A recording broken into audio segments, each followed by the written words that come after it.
Marcus Chun had been mining asteroids in the Outer Rim for 3 years when he heard the distress signal.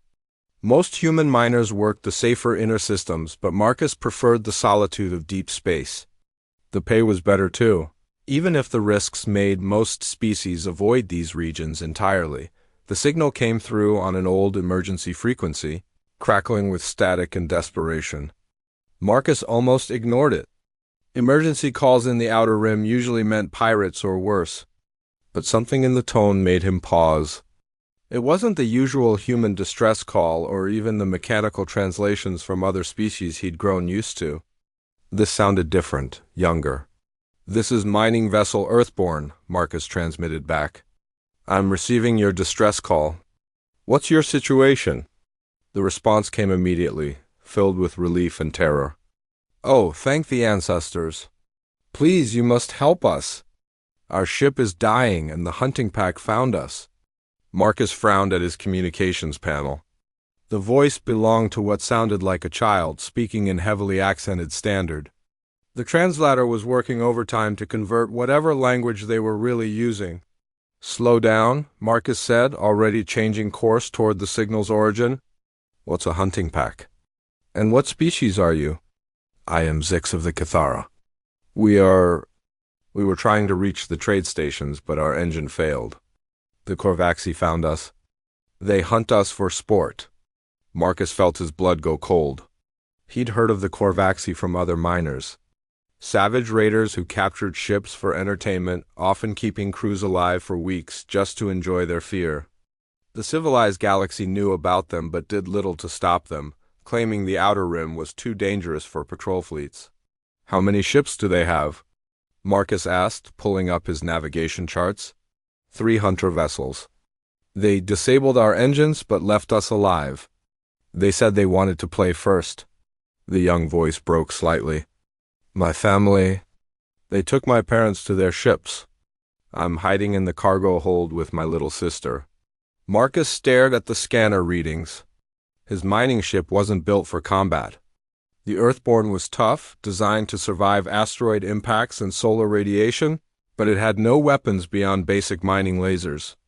Going up against 3 Korvaxi, raiders was suicide. Any sensible person would call it in to the authorities and hope for the best. The Navy might send a patrol in a few days, maybe a week. By then, it would be too late. Marcus looked at the photo stuck to his control panel. His daughter Sarah, taken before the illness that took her and his wife. Before he'd fled to the asteroids to escape the memories. "I'm coming to get you," he told the alien child. "Stay hidden and keep this channel open." "But sir, the hunters." "They'll kill you." "Let me worry about that." Marcus pushed his engines to full power, racing through the asteroid field with the kind of reckless speed that would terrify any sane pilot. The Earthborn groaned under the stress, but she held together. She always did. 20 minutes later, he found them. The Cathara ship was small and sleek, clearly built for speed rather than durability. It drifted helplessly between 2 large asteroids, engines dark. 3 Korvaxi raiders circled it like vultures, their ships bristling with weapons and covered in spikes and trophies from previous hunts. Marcus had seen Korvaxi ships before, but only in database files. In person, they were even more intimidating. Each raider was twice the size of his mining vessel, and they moved with predatory grace. "Human vessel, you are entering our hunting ground," came a harsh transmission from the lead raider. "Depart immediately or become prey yourself." Marcus didn't respond. Instead, he activated his mining equipment and began a slow, seemingly helpless approach toward the Cathara ship. "Unknown human, this is Zix. What are you doing?" "They'll see you." "I'm a miner, kid. This is what I do." The Korvaxi leader spoke again, sounding amused. "Foolish human. Your kind dies so easily. Perhaps we will keep you alive long enough to hear you beg." Marcus smiled grimly.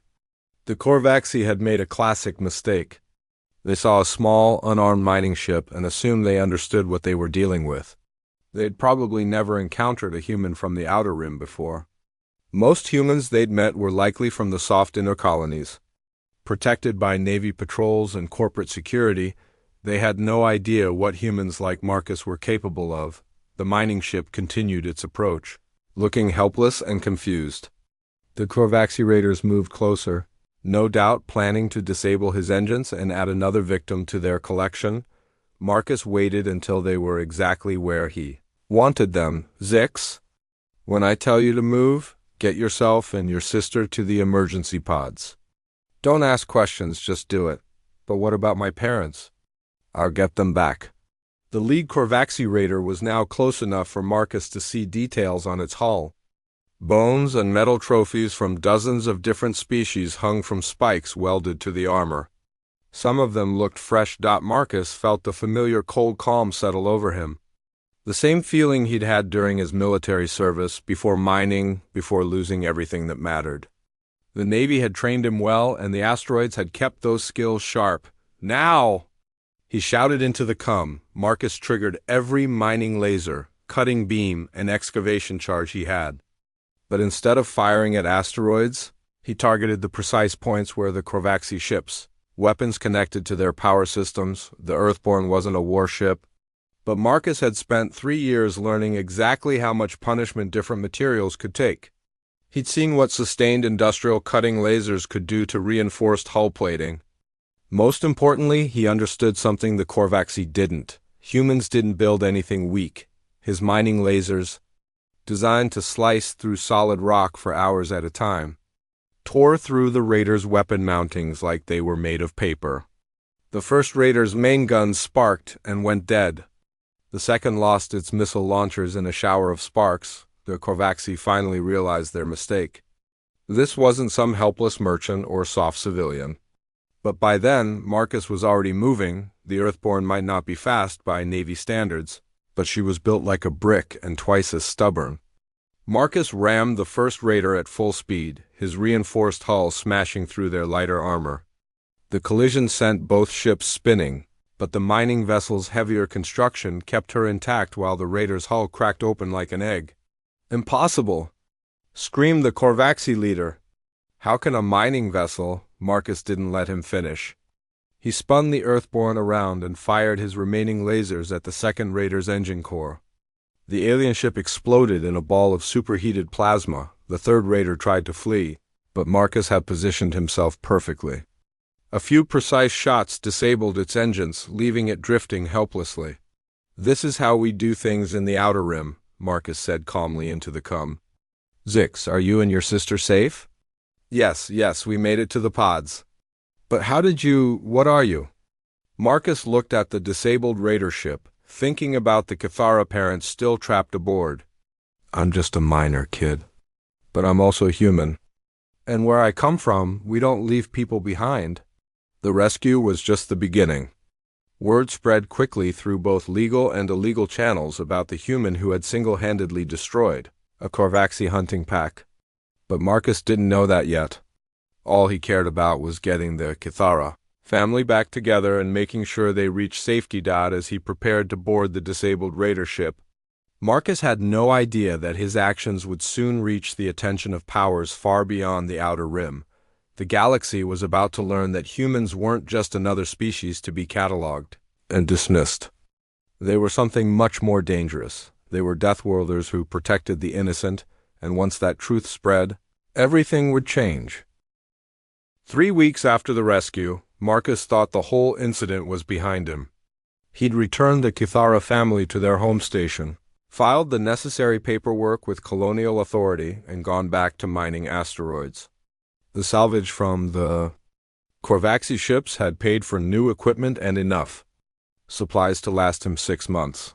He should have known it wouldn't be that simple. The first sign of trouble came when his cum system detected an encrypted transmission on a frequency he'd never seen before.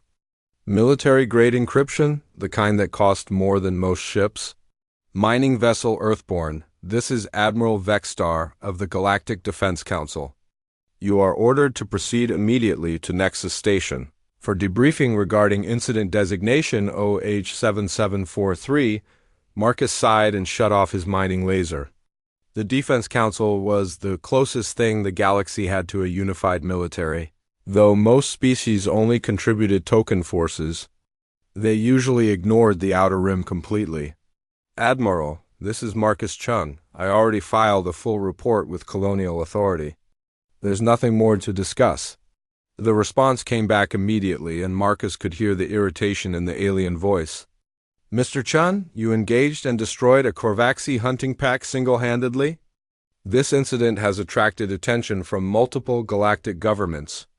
Your presence at Nexus Station is not a request. Marcus considered his options. He could run, but the Defense Council had ships that could catch him eventually. Better to get this over with. Fine. I'll be there in 2 days. Nexus Station orbited a neutral star system at the intersection of 5 major trade routes. It was massive, home to nearly 10 million beings from hundreds of different species. Marcus had only been there once before, and the crowds and noise had made him uncomfortable then. Now, knowing he was walking into some kind of political mess, it felt even worse. Admiral Vextar met him at the docking bay. The Zelani officer was tall and thin, with pale blue skin and 6 arms that moved in complex patterns while he spoke. Marcus had learned that this was how Zelani expressed emotion, though he couldn't read the specific meanings. Mr. Chun, thank you for coming. I apologize for the dramatic summons, but the situation has become quite complex. What situation? I stopped some pirates from killing a family. That's not exactly galactic news. The Admiral's arms shifted into what Marcus thought might be amusement. Follow me, please. They walked through the station's corridors, past aliens of every description. Marcus noticed that many of them stopped to stare at him. Some seemed curious, others fearful. A few looked angry. The Korvaxi, Admiral Vextar explained as they walked, are not ordinary pirates. They are members of the Savage Alliance, a coalition of warrior species that has terrorized the Outer Rim for decades. Individual hunting packs have destroyed hundreds of ships and killed thousands of civilians. So why haven't you stopped them? Because, Mr. Chun, the cost in ships and lives would be enormous. A full military operation against the Savage Alliance would require resources that most member species are unwilling to commit. We have been forced to accept their presence as an unfortunate reality. Marcus stopped walking. You mean you just let them murder people because it's convenient? The Admiral's arms moved in complex patterns.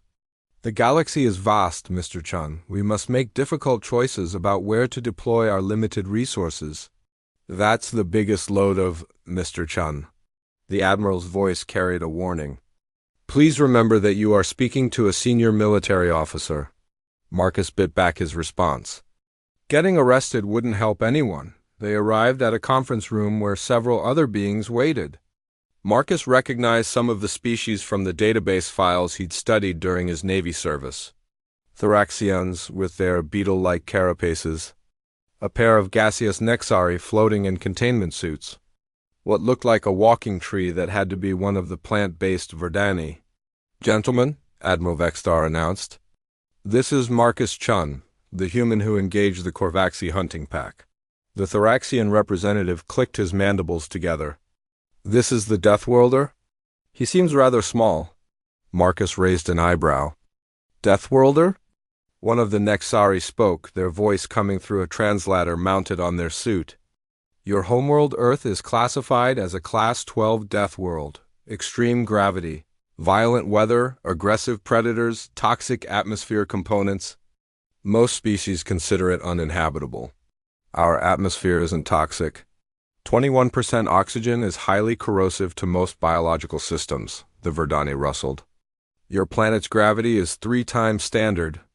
The fact that you consider it normal explains much about your capabilities.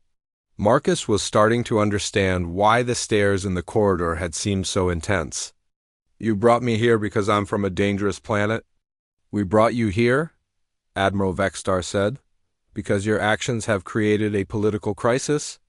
The Savage Alliance is demanding compensation for their destroyed ships. They claim you violated the territorial agreements that keep them contained to the Outer Rim. They were murdering civilians. Yes, but they were doing it in their designated territory. By intervening, you may have destabilized the entire peace framework that keeps the Alliance from expanding into inhabited systems. Marcus stared at the assembled officials. You're seriously telling me I should have let them kill that family to preserve your peace treaty with murderers? The Thoraxian's mandibles clicked rapidly. The death of a few individuals is unfortunate, but acceptable compared to full-scale war. Marcus felt the cold calm settling over him again, the same feeling from the asteroid field. These beings thought like bureaucrats, not soldiers. They'd never had to look a child in the eyes and tell them their parents were dead because paperwork was more important than action. Well, Marcus said quietly, I guess we see things differently. Indeed, Admiral Vextar said. Which brings us to our proposal. The Defense Council is prepared to offer you a full commission as a Special Operations Officer. Your demonstrated abilities against Savage Alliance forces make you uniquely qualified for certain missions. Marcus almost laughed. You want to hire me to do what you don't have the spine to do yourselves. We want to utilize your particular talents in situations where conventional forces might prove inadequate. And if I refuse? The Admiral's arms shifted into what was definitely a threat posture. The Savage Alliance has placed a substantial bounty on your head. They view you as a significant threat to their operations. Without Defense Council protection, your life expectancy in the Outer Rim would be quite short. Marcus considered this. On one hand, joining the military again wasn't something he'd planned. On the other hand, the galaxy clearly had a serious problem with space pirates, and the people in charge seemed more interested in managing the problem than solving it. What kind of missions? Rescue operations. Disruption of Savage Alliance activities. Protection of civilian convoys in dangerous regions. The Admiral paused. The kind of work you seem naturally inclined to perform anyway. Marcus thought about Zix and her sister huddled in that cargo hold while monsters circled their ship. He thought about all the other families out there who might not be lucky enough to have a stubborn human miner nearby when the hunters found them. I'll need my own ship, my own crew choices, and I don't take orders from anyone who thinks letting pirates murder people is acceptable policy. The Thoraxian clicked angrily. Unacceptable. Military personnel must follow proper command structure. Then find someone else. Admiral Vextar raised a hand and his arms moved in what might have been consideration. What do you propose? Independent contractor status. I take the missions I think are worth doing and I do them my way. You provide support and intelligence, but you don't give me orders about who lives and dies. The room fell silent. Marcus could see the aliens exchanging glances. Though reading their expressions was difficult, finally the Admiral spoke. Your terms are highly irregular, but given the unique circumstances, we may be able to accommodate them. However, there is one condition, which is, you must accept a liaison officer, someone to ensure that your methods align with Defense Council interests. Marcus shrugged. Fine, as long as they understand that when shooting starts, I'm in charge. As he left the meeting an hour later with a signed contract and orders to report to the shipyard in 3 days, Marcus wondered what he'd gotten himself into. The galaxy's political situation was more complicated than he'd realized, and the bureaucrats running things seemed more interested in managing problems than solving them, but somewhere out there, the Savage Alliance was planning their response to the destruction of the hunting pack. And Marcus was apparently the only thing standing between them and countless innocent civilians. It was going to be a long war. 6 months later, Marcus stood on the bridge of the Retribution, watching a Savage Alliance fleet tear apart a civilian convoy. His new ship was a heavily modified assault frigate, equipped with the best weapons and defenses the Defense Council could provide. It was fast, tough, and deadly. Everything his old mining vessel hadn't been, but right now, none of that mattered. He was outnumbered 15-1. Captain, his liaison officer Caratel spoke from the communications station. Defense Council protocols require we wait for backup before engaging superior forces. Marcus ignored her. The Zilani officer had been assigned to his ship 3 months ago, and they'd been arguing about proper military procedure ever since. She was competent, intelligent, and completely unsuited for the kind of work they did. Sir, his pilot called out, I'm reading 23 civilian ships in that convoy. The raiders have already disabled 6 of them. Marcus watched the tactical display as Savage Alliance ships systematically hunted down fleeing merchants and passenger vessels. The aliens were taking their time, clearly enjoying the terror they were causing. Time to back up? Marcus asked. Nearest Defense Council patrol is 4 hours out, Kiratel replied. Standard procedure dictates. Standard procedure can go to hell. Marcus activated the ship's comm system. All hands, this is the captain. We're going in hot. Gunners, target their engines first. I want prisoners, not debris. The Retribution dropped out of stealth mode and accelerated toward the battle. Marcus had learned a lot about ship-to-ship combat in the past 6 months, mostly by fighting running battles against increasingly desperate Savage Alliance forces. The bureaucrats back at Nexus Station called it unconventional tactics. Marcus called it doing the job properly. Sir, they've seen us, his sensor operator reported. 8 ships breaking off to intercept. Good, let them come. The first lesson Marcus had learned was that most alien military thinking was heavily focused on formations, protocols, and predictable engagement patterns. They expected enemies to behave according to established tactical doctrine. Humans, apparently, didn't read the manual. The lead Savage Alliance ship was a Korvaxi heavy cruiser, bristling with weapons and painted with the bone trophies of previous victories. It approached in a standard attack formation, weapons charging for a long-range engagement. Marcus waited until the last possible second, then ordered a full-power ramming attack. Captain! Kiratel screamed. You can't ram a ship twice our size. Watch me. The Retribution had been built by the same shipyard that produced Defense Council dreadnoughts. Her hull could survive direct impacts from asteroids and still keep fighting. The Savage Alliance ship, designed for intimidation rather than durability, folded like paper when 2,000 tons of human-designed warship hit it at full speed. Impossible, one of the alien pirates transmitted. No species builds ships to survive ramming attacks. You've never fought humans before, Marcus replied, spinning his ship to bring the main guns to bear on the next target. The battle turned into exactly the kind of close-range brawl that most civilized species tried to avoid. Marcus used every dirty trick he'd learned in 6 months of fighting pirates, ramming, point-blank missile attacks, using disabled enemy ships as shields. His crew, all volunteers who'd grown tired of watching the Defense Council manage problems instead of solving them, followed his lead with enthusiasm. 20 minutes later, the Savage Alliance force was either destroyed or fleeing. The civilian convoy was safe. Get me Admiral Vexstar, Marcus ordered. The Admiral's image appeared on the main screen, his 6 arms moving in what Marcus had learned meant extreme agitation. Captain Chun, I've been receiving complaints about your methods. The Thoraxian representative claims you destroyed a surrendering enemy vessel. They were broadcasting surrender while arming a suicide bomb. I stopped them from taking a passenger liner with them. The Galactic War Conventions require. The Galactic War Conventions were written by species that don't understand what real war looks like, Marcus interrupted. You want me to stop the Savage Alliance, but you want me to do it politely. It doesn't work that way.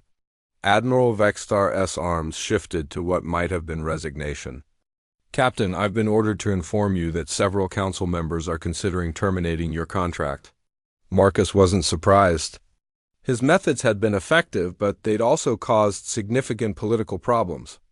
The Savage Alliance had responded to his attacks by becoming more aggressive, forcing other species to actually defend themselves instead of relying on paper treaties. And what do you think, Admiral? I think, Vexstar said carefully, that for the first time in decades, Savage Alliance forces are afraid to operate freely in the Outer Rim. I think civilian casualties in raider attacks have dropped by 60% in sectors where you've been active. I think the families you've saved don't care about proper military etiquette. But the Council wants stability, not solutions. They're more comfortable managing problems than eliminating them. Marcus nodded. He'd expected this conversation for weeks. What's my timeline? 2 weeks. After that, you'll be recalled to Nexus Station for reassignment to less sensitive duties. After the Admiral's image faded, Marcus sat alone on his bridge, thinking about the choice ahead of him. He could return to Nexus Station, accept whatever meaningless position they offered, and watch the Savage Alliance return to terrorizing civilians. Or he could do something else. Kiratel, he called to his liaison officer. Send a message to all crew members. Anyone who wants to transfer back to regular Defense Council service should do so immediately. No questions asked, no negative marks on their records. She stared at him. Sir, what are you planning? I'm planning to finish what we started. Over the next week. Marcus sent detailed intelligence reports to every civilian defense militia, merchant guild, and planetary government in the Outer Rim, everything he'd learned about Savage Alliance tactics, ship designs, command structures, and base locations. Information that the Defense Council had been sitting on for years. He also sent a special message to a specific frequency that he knew was monitored by Cathara civilians, Zix. This is Marcus Chung. I hope you and your sister are doing well. I wanted you to know that help is coming for everyone in the Outer Rim, real help, not just promises from politicians. Tell everyone you know, the Deathworlders are coming. When the 2 weeks were up, Marcus turned in his Defense Council commission and kept his ship. Technically, this made him a deserter, but the paperwork would take months to process. By then, it wouldn't matter. His crew had voted unanimously to stay with him. Apparently, human military traditions were contagious. The Retribution left. Nexus Station with a new mission and a new flag. A simple Earth symbol on a black field. Within days, other ships began joining them. Human merchants tired of paying tribute to pirates. Colonial militia units fed up with Defense Council inaction. Even some alien crews who decided that proper procedure was less important than protecting innocent people, the Outer Rim. War officially began 3 months later when a combined human-alien fleet engaged the main Savage Alliance base in the Zarian system. But Marcus knew. The real war had started the day he heard a child's voice calling for help and decided to answer. The Defense Council called it an illegal military action. The civilian populations called it liberation. History would ultimately judge which description was more accurate. But in the refugee camps and passenger terminals of the Outer Rim, parents told their children a simple story. When monsters came in the darkness, the Deathworlders came to fight them. And for the first time in generations, the children believed that help would come. The galaxy would never be the same, years later. When the Savage Alliance was finally broken and the Outer Rim was safe for civilian travel, Admiral Vexstar would write in his memoirs that the Defense Council had made a fundamental error in understanding human nature. They had assumed that humans could be controlled, managed, and directed like any other species. They had failed to understand that humans were not just Deathworlders because of the planet they came from. They were Deathworlders because of what they chose to do when innocent people needed help. And once that choice was made, nothing in the galaxy could stop them.